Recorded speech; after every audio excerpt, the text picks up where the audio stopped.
we've talked at length about God of War. It's my favorite franchise, and with every pass I find myself dwelling on new theories and thoughts that I'd never considered. I don't necessarily like to make theory-based videos because one detail could debunk an entire theory, and also it's hard to come up with something that nobody's ever thought of before without being completely ridiculous. For example, is Kratos actually Crash Bandicoot? But recently a thought crossed my mind that I just couldn't shake. A while back, I made the observation that the games could have gone entirely differently if Ares could have just pinned the death of Calliope and Lysandra on Athena. It would have made sense and would have allowed Ares to make Kratos the perfect monster without Kratos betraying Ares, assuming Kratos never found out the truth. But while I considered that, a thought occurred. What if Ares was never actually the true antagonist? What if Zeus was never the true antagonist? What if the true antagonist of this series was hiding just under our noses? Not just when she revealed herself to be abundantly evil, but from the very beginning. What if every single thing that happened in the original God of War series was an incredibly elaborately orchestrated plan by Athena to become the true god over all? The more I think about it, the more I wonder. Athena is considered in many interpretations to be among the smartest gods/goddesses, if not the smartest god/goddess. She's literally the goddess of wisdom, as well as many other things which include war and strategy. So it's no stretch to consider that she could think circles around other gods, even her own father if she wanted to. So let's roll with this and see where it takes us. Re-examine all of her actions under this light and see if it can all fit. If I had to guess, I believe that much in the same way the gods were corrupt long before Pandora's box was opened, Athena could have probably been planning to overthrow the gods for some time and was just waiting for the correct opportunity. If this is indeed an interpretation with any legs under it, I'm not sure when Athena started seeing Kratos as the linchpin of her plan, because that may or may not give us an indication on how long she would have been planning this for. Is it possible that she saw potential in Kratos from the moment she first saw him, when she and Ares invaded Sparta to kidnap his brother? Is that why Athena insisted on sparing Kratos? And in fact, was it a genuine mistake when they kidnapped Deimos when Kratos would end up being the marked warrior to bring down Olympus? Or was that a deliberate mistake that Athena orchestrated to plant the seeds of resentment towards the gods from the very beginning? To me, there are three possible points where she could have decided to champion Kratos. You have this point, you have the period of time when Kratos was a slave to Ares, or you have the period of time when Kratos was a servant to the gods. If it is this early on, the only piece of evidence to suggest Athena might have already seen potential in him is simply the fact that she chose to spare him and apologized for what her and Ares were doing. But I don't think there was enough potential on display here for them to see it just yet. Plus, during this time, Kratos didn't have any marks on him to indicate him as the marked warrior. Athena could have very well been planning to use Deimos for these purposes until she saw Kratos as an adult and saw the writing on the wall, at which point Deimos would become irrelevant to her plan, though she probably kept up the ruse and told Kratos not to pursue Deimos in order to further that resentment. But then again, I could be wrong. She could have very well seen the mistake that they were making and chose not to correct it in order to use Kratos on a later date. As for the period of time when Kratos was a slave to Ares, he was definitely showing his potential as a plundering, conquering warmonger. She could have seen what Kratos was doing and wanted to use him for her own means. Pronouns, pal. So she could have waited for Ares to screw the pooch, or perhaps, mental gymnastics, Athena could have put the idea in Ares' mind that Kratos was being held back by his family. It would be very easy to put that idea into Ares' mind without also incriminating yourself. You know, because Ares is stupid. She could have put the idea into Ares' head while also making him think it was his own idea to have Kratos kill his own family. It would have probably been very easy for her to pull the strings behind the scenes. And I don't think there's any evidence to contradict this, so it's perfectly legal headcanon. As for the third option, well, the third option would be her seeing potential in Kratos while he was an indentured servant to the gods for 10 years. Basically, this third option just exists because if it isn't option A or B, it's option C.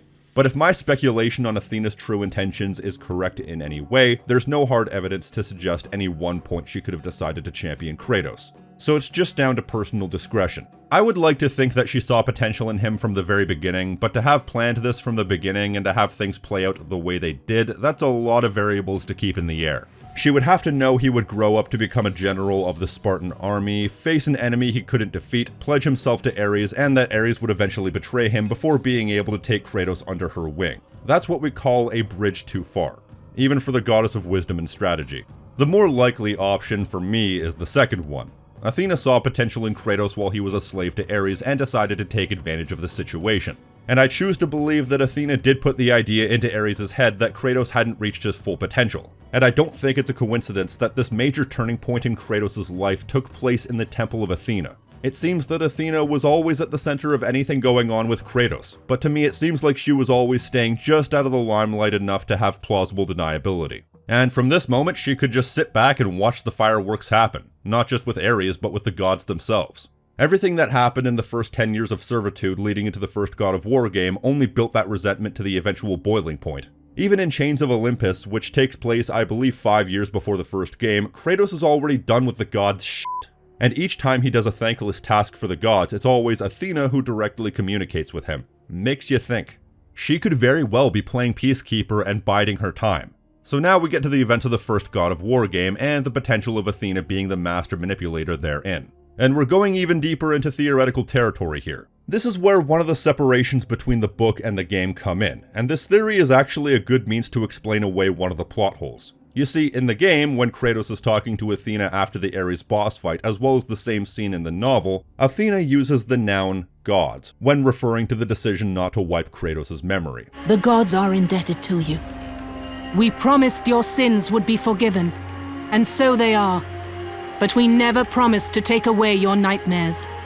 No man, no god could ever forget the terrible deeds you have done. But as the novel will tell us, the decision was solely Zeus's, which means that Athena straight up lied to Kratos. A bit of an inconsistency, am I right?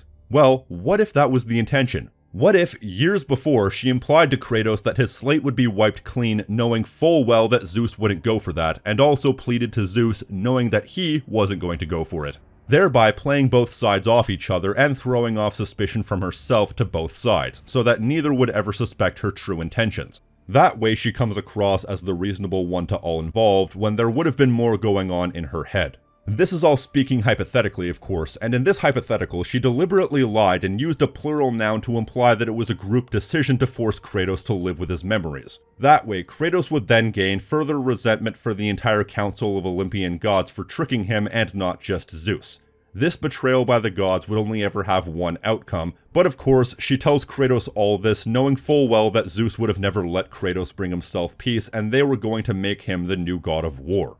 We never see exactly what led to the Council of Gods deciding that Kratos becoming the new god of war was a great idea, but surely it would have been a bit of an oversight for them to elect as the new god of war someone who they just denied salvation not once, but twice when they didn't let him take his own life. Surely, if no one else, someone as smart as Athena could have been able to see the issue here, but perhaps she not only let it happen, but I propose that she may have been the one to suggest it. To everyone else, it might make sense that someone who was able to defeat Ares should be the new god of war.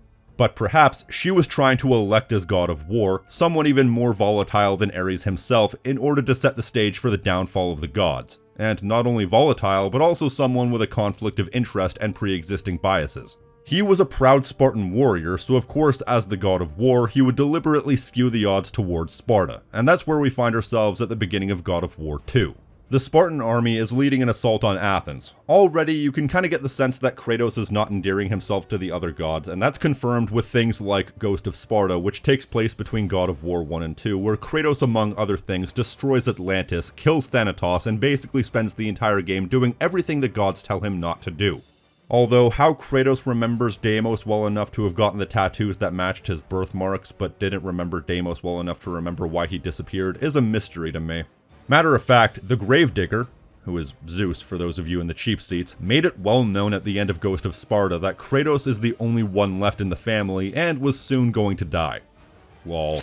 So it's clear by this point that the Olympians are already fed up with Kratos and they just need the excuse. So from my interpretation, this was the perfect opportunity for Athena to initiate the next part of her plan. Kratos destroying her city gives her just cause to have him dealt with. If the novelization of the first game is any indication, Athena is Zeus's favorite. I'm thinking that Athena was the one to suggest Zeus go at it alone with the Blade of Olympus. She probably used her lofty position in order to get Zeus to do her a solid. And the suggestion of using the Blade of Olympus would make sense to Zeus as they wouldn't want to risk fighting Kratos at full power. It makes much more sense to trick him into giving up his powers by pretending to be on his side. But the Blade of Olympus is paramount to Athena's plan because it's the only thing that can, if not depower them, give Kratos the power to destroy the Olympian gods with ease. So of course, if she's trying to become the supreme ruler of Olympus, she'd want Zeus to introduce that weapon into play. In addition, if she was able to convince Zeus to take out Kratos while also remaining out of the fight, that gives Athena plausible deniability. She can still technically act like Kratos' ally when it's all said and done, because as far as Kratos is concerned, at least after the fake-out, it was all Zeus. Of course, Zeus's dialogue to Kratos doesn't quite match up with the possibility that Athena was behind Zeus's decision to put Kratos down like a dog. It is my way that is the way of the gods. You must vow to forever serve me. I serve no one. Then you'll leave me no choice. But like I said, with everything that Kratos had been doing since he became the God of War, chances are Zeus was just looking for the excuse. What the Gravedigger said confirms as much. What happens next is where the theory gets a little bit shaky, because I don't think there was any way for Athena to know that the Titans would enlist Kratos to their cause. But if I had to guess, I think that Athena knew that Kratos would find a way. He had already clawed his way out of Hades once before, so based on her strategic planning, she probably saw Kratos getting out of the underworld and tracking down the Sisters of Fate to change history as the most likely outcome. How he got from point A to point B probably didn't matter as much, and sparking a second Titan War was probably just a bonus, but it's also not out of the question that she predicted the Titans making a comeback. I can't say for sure how much foresight Athena's strategic planning gives her. Good strategic planning is indistinguishable from seeing the future, which may or may not have been something that Sun Tzu said. However, that only goes so far, but I don't think there's enough evidence to suggest one way or the other. All I can do is speculate that Athena knew what she was doing. And speaking of knowing what she was doing, the end of God of War 2. I'm not sure at what point they decided that Athena was going to be a constant presence in God of War 3, but the way they play her death makes me feel like this wasn't initially supposed to be an intentional thing. But retroactively, based on how God of War 3 goes, my only choice is to speculate that she intended to have her physical form destroyed here, to take the bullet so to speak, in order to further her plans by shedding her physical body. But her speech to Kratos was meant as a means for her to play it off like this wasn't her intention, to bring herself across as an innocent bystander caught in the crossfire rather than a schemer. Why do you sacrifice yourself?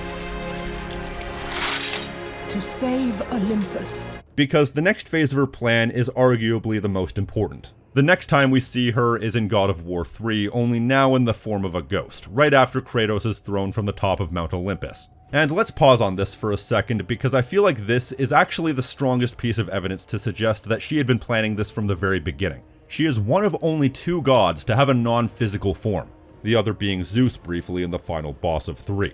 Once again, Athena is Zeus's favorite, so I wonder if Zeus either taught her the secret to life beyond her existence, or if she stole the secret knowing that one day she was going to initiate a plan that would leave her as ostensibly the last Olympian, with Kratos as the last man standing. Every other god either disintegrates or they leave behind their body.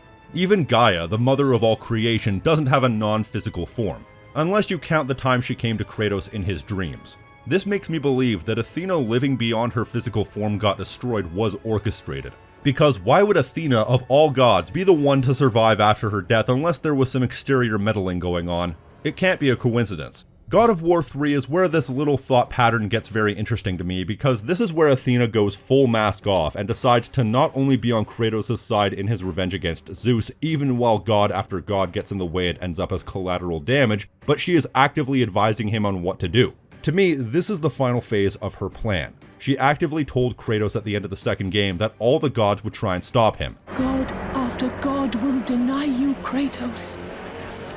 They will protect Zeus. Zeus must live so that Olympus will prevail.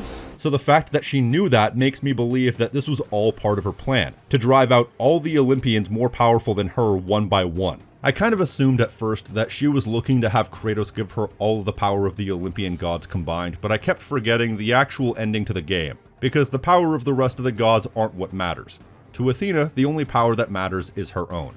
The ending is where she lays it all bare. Not literally, but this is God of War we're talking about, so I wouldn't be shocked if she did. Essentially, when Pandora's box was created to house all the evils of the world, she summoned her most powerful magic, the power of hope, and put it into the box out of fear of what might happen if the box was ever opened. So she says anyway. Once again, she could have very well have been lying to make Kratos be on her side, and this could have just been her contingency plan. Also, her wanting the power of hope to be released would also explain the gods' insistence on Kratos using Pandora's box in the first game. And once again, she could have been the one to suggest using Pandora's box. Be that as it may, she wanted Kratos to retrieve the power and use it to defeat Zeus. Now that he's defeated, Athena wants to take it back, and with that, the world will hear her message. F***ed if I know what that's supposed to mean. But to me, that says she wants to take the power and rebuild the world in her image. It's no coincidence to me that she waited until after Zeus was dead to take the power back, when she could have technically done so at any time. Even though she didn't know that Kratos had it for many years until that moment, but either way, if she didn't need Zeus out of the way before taking the power back, she could have manipulated Kratos into thinking that she needed said power to help him take Zeus out.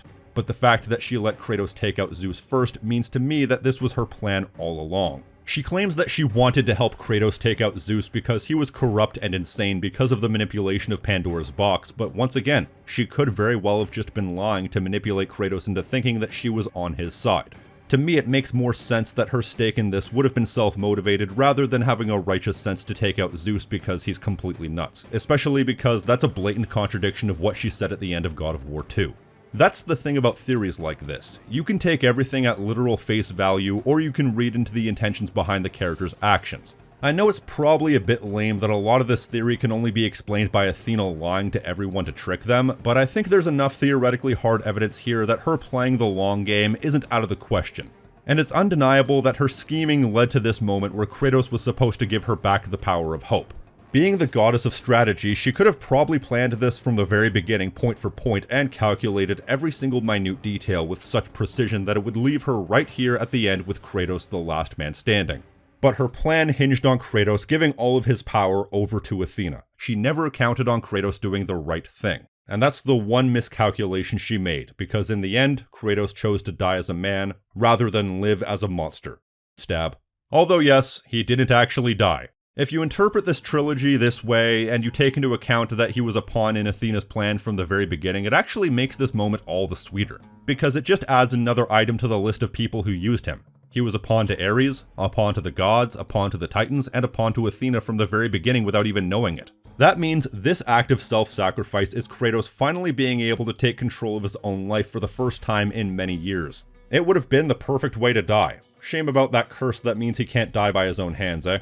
In 3 especially, these mask slips by Athena aren't unintended details. This was definitely the story they were writing for Athena, and I don't know if they were intentionally going in this direction from the beginning, but as I always say, death of the author. Creator intention has no power over your own individual interpretation. And for me, this is all about piecing together the evidence, intentional or otherwise, to suggest that Athena was planning the ultimate coup from the beginning of the God of War series, not just in God of War 3. I'm only prepared to say that it was their intention to have her be evil in the 3rd game, but that doesn't mean we can't interpret her actions preceding that as we wish. And admittedly, there's no basis behind some of this speculation other than what would have made sense to the theory. With that said, I absolutely think in my own interpretation that Athena was the mastermind behind the entire series.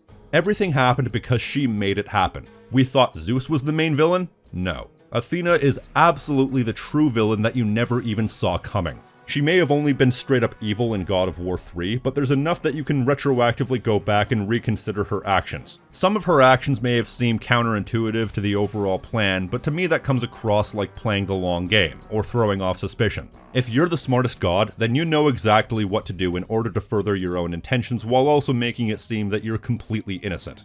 So Athena, you are guilty of masterminding the entire God of War franchise.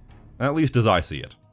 Well, I hope you guys enjoyed this. As I said at the top, for me, I find it nearly impossible to come up with something that hasn't already been thought up by 100 people. Even as I sit here at my desk speaking into my microphone, I wonder to myself, what are the odds that somebody has already covered this topic? So if you've already seen this topic covered, I genuinely apologize. I know it sounds like a complete cop-out, but I swear on my grave this is true. I don't actually watch that much YouTube despite making my own videos. It's a time versus interest thing. I have more time these days, but generally, I don't want to watch something unless I'm turbo interested in the topic, but also not so familiar with the topic that I already have my own opinion. So it's a bit of a catch-88 in a lot of cases. If you like what I do and want to support my channel, you can support me on Patreon and get unique perks such as early access, a private Discord server, and even exclusive content. Like these people here.